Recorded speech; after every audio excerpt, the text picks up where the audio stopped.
information from TSURO Trust, which is a community-based organization in Chimanimani, and my co-presenter is Solomon Macheso. We are from a region in the eastern border, which is close to Mozambique, and Chimanimani as a district is very unique. It has all 5 agroecological regions, the wetter ones and the hot. And as a district, we really have to struggle to try to balance out and respond to those different agroecological regions. And we work as a community-based organization where we have 147 TSURO-based villages where farmers affiliate to that organization. And we reach to about 2,500 households. And you can see the vision, I won't go through it, but we focus more on empowered, peaceful, united issues to do with sustainable resource management, food security, and natural resources management. And as John said, from the 1990s, people were now starting to question the conventional farming, whether it really works, because it was not proving to work. And as such, there was a need to start to think of alternatives. And our sister organization started to address those needs, like CELACT, which is also present here. And when CELACT managed to change their environment, the degraded environment, people were now increasing their yields. The district demanded that it spread to the whole districts. That's when TSURO was formed. And prior to SKI, yes, we had efforts. We were responding to things like permaculture, intercropping, organic farming, and so forth. But this was dotted, and it was not like continuous. But when SKI came in, it actually helped us now with capacity building at organizational level for the staff, and we also managed to reach more people in the area.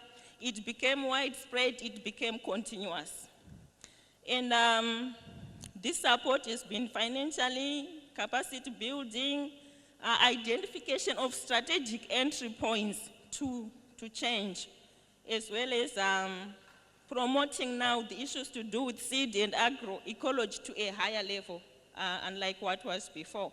And our focus areas have been strengthening seed custodians, which are the seed producers, improving seed sharing, exchange, and trade within the district, having information advocacy, as well as climate change response. I'll go to the specific areas I mentioned, for example, the strengthening of capacity of seed custodians. Under this, we have managed to conduct exchange visits, field days, on-site monitoring, where we actually follow up to the farmers to monitor their seed, open days, trainings, and study group meetings. Then in terms of responding to climate change, and we have managed to promote agroecology as well as farmer-saved seed varieties. And in the picture, you can see the growing of small grains as well as the infiltration pits for agroecology. And as a district, we managed to come up with what we call a district climate change policy and strategy. And it is the first in Zimbabwe as a district to have that policy. We also have advocacy and promotion of agroecological partners.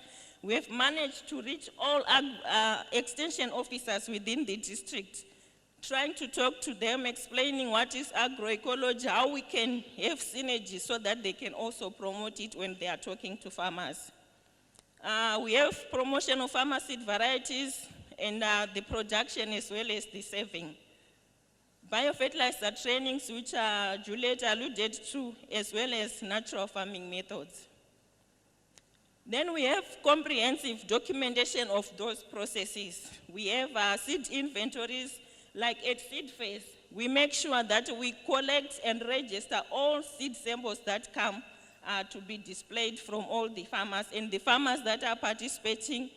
So for last year, we had 5,370 samples where we are counting every plate that has been displayed at our seed phase.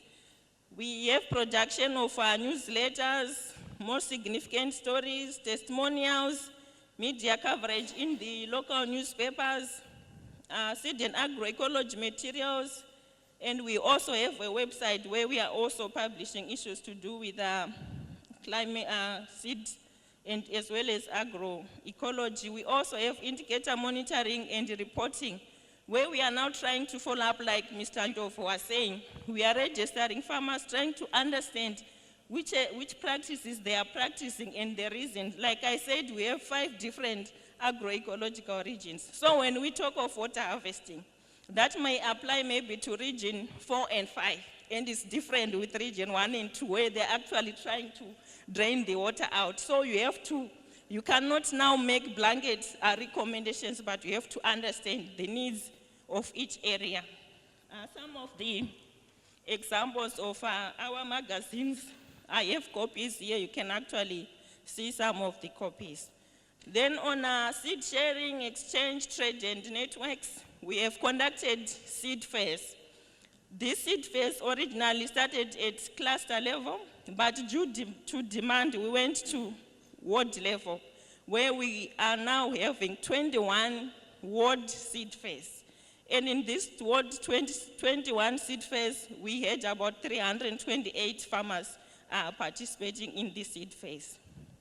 Then taking it to a higher level, we go to cluster level.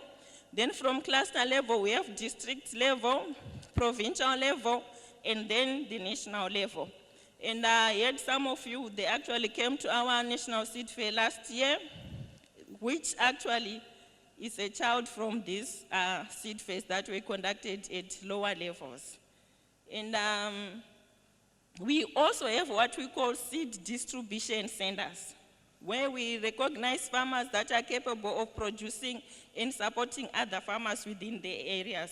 So seeds that are on demand or those that need to be sold are at this point, so that people can easily access and communicate with these seed distribution centers. We have with the Good Food Festival, where we have also participated in. We also took it further from the seed fair level to a level where we are saying farmers must not only display at seed fairs, but they must get something. It must be a livelihood option to produce seed. So at this level, it's a seed market where farmers are actually coming to display their seed and sell to other farmers from their area. So we have these seed market days. And fortunately, through the linkages that have been managed to be built through SKI, we've managed to get into other bodies like Zimbabwe Seed Sovereignty Program. We've managed to get into connection with other donors, and we conducted to the trust, which helped us to build a seed bank, and our seed bank is now almost complete. These are just pictures to show you how we are trying to work with other stakeholders in the area. You can see the chiefs. They are very influential and critical when we are trying to promote issues to do with seed diversity and agroecology. That's my short presentation. Thank you.